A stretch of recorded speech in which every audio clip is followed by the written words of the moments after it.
What are some great examples of the Streisand Effect? Besides Amy Challoner, the Church of Scientology tried to get videos of Tom Cruise speaking about Scientology removed from the internet, and it led to a massive protest against Scientology in 2008. Massive protest against Scientology in 2008. You forgot the best part, it was a massive protest against Scientology, orchestrated by 4chan. It was utter chaos. Scientology had to unplug their fax machines because they just kept spewing black pages to waste toner. Their headquarters was besieged by a crowd of neckbeards in Guy Fawkes masks with boomboxes rickling the cult non-stop. A Matt Lodenon in New York City, stripped to just his underpants, covered himself in Vaseline and donated pubes, and streaked through the Scientology offices. They did not catch him because he was too slippery. C-Hub. It's a site where you can request journal articles that are behind paywalls. They have credentials to get them for you and then in turn give them to you. UK police issued a statement that using it was illegal, and I doubt many people even knew it existed. I have heard that if you just contact the scientists who created the article, they will often just give it to you for free. They want to be heard and for people to be interested in what they are doing. The paywalls are only supporting the paywall site, not the science or scientists. Today I learned who Amy Challoner is. You and I have different definitions of subtle, but I agree that was the intention of this thread. Amy Challoner hired her father to work on her election campaign after he had been charged with raping and torturing a 10-year-old girl by tying them to a roof rafter and electrifying them whilst he dressed in a nappy. This all happened in the house he shared with his wife and Amy. Amy hired him after all these allegations were made and even put a false name on election material to hide it. She also is in a relationship with someone who openly writes pedophilic erotica. Reddit inexplicably hired her as an admin, and she also moderates children's subs. An as of yet un-American English Reddit admin, probably the person in question, then tried to remove an article mentioning this as well as banning the mod that posted it. 48 hours ago no one really knew who she was or the people she associated with. Now millions of people know her name. Possibly the greatest example of the Streisand Effect I have ever seen. When Reddit protects people who support and shield child predators, Reddit is supporting and shielding child predators. The pretext of doxing is bullshit. The person is a politician and therefore a public figure. The doxing was a random mention of said politician's name in a news article. Since Reddit is actively banning people for mentioning it, I guess at least Reddit cannot claim it is unaware.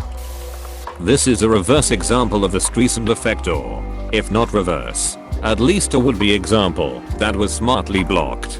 But Disney chose to ignore Escape from Tomorrow, a film shot in Disneyland, rather than pursue legal action against the filmmakers. My guess is that Randy Moore, the film director, was probably banking on viral headlines of Disney sues filmmaker for shooting anti-Disney film inside of park that would end up generating huge interest in the movie and making him famous. Instead, Disney seemed to have foresaw the Streisand Effect that would have occurred and did the right thing for themselves by not turning it into a big story.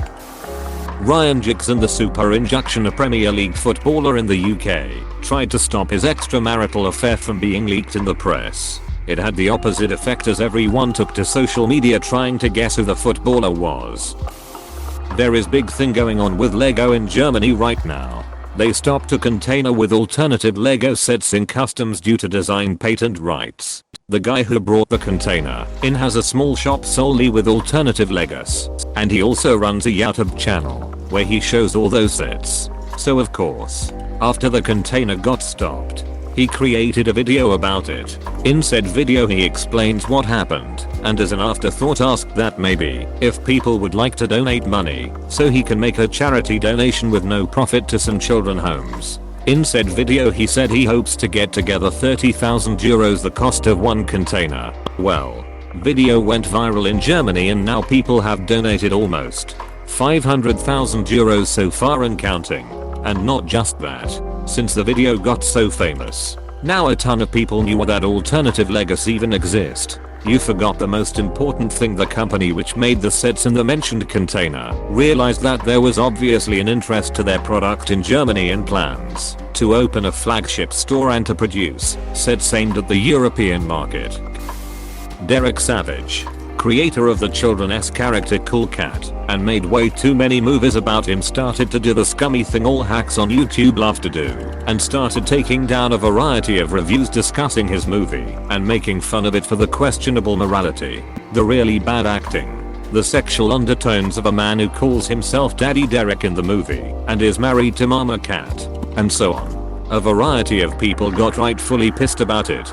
Primarily Youtuber Your Movie Sucks, who sent a variety of emails to Derek explaining fair use and why his claims were nonsense. Derek responded by muting him, threatening him and other channels with fake legal warnings, and making a 20-minute video where he explained how he was a victim and the people who made videos were getting rich off his own product. He is currently still working on some COVID project and making his really embarrassing movie award show the 420 awards for a third year running.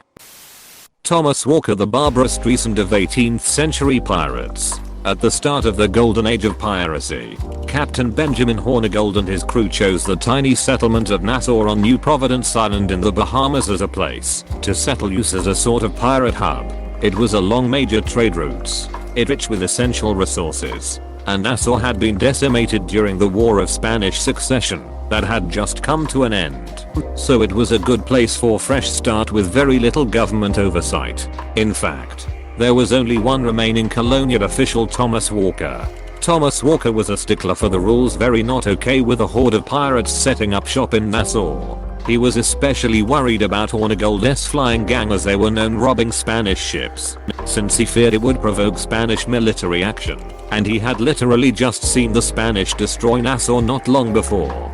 So he decided he was going to tattle on the pirates to Britain and put a stop to their exploits. So he started writing letters to everyone in power asking the crown to intercede. But Britain basically ignored Walker. The ongoings in the tiny town of Nassau weren't high on the list of British priorities, and at the end of a very expensive war, Britain essentially decided to shift focus toward the North American colonies and away from the Caribbean. But Walker's warnings about the plight of the residents in Nassau, his concerns about the flying gang, did make their way into the Boston newsletter.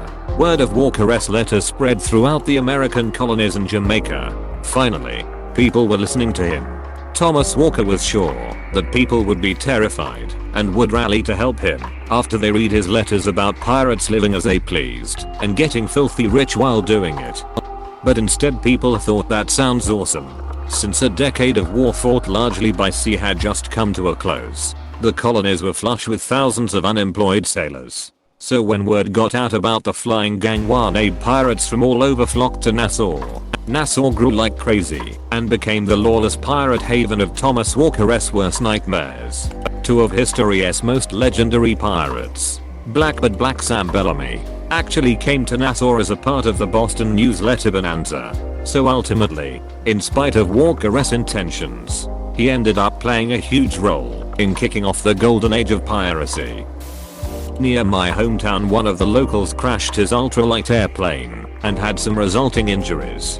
Nothing major, but not something you walk off. The newspaper posted a small blurb about picture of the plane in a field. No recognizable people, ID tags, or names at all.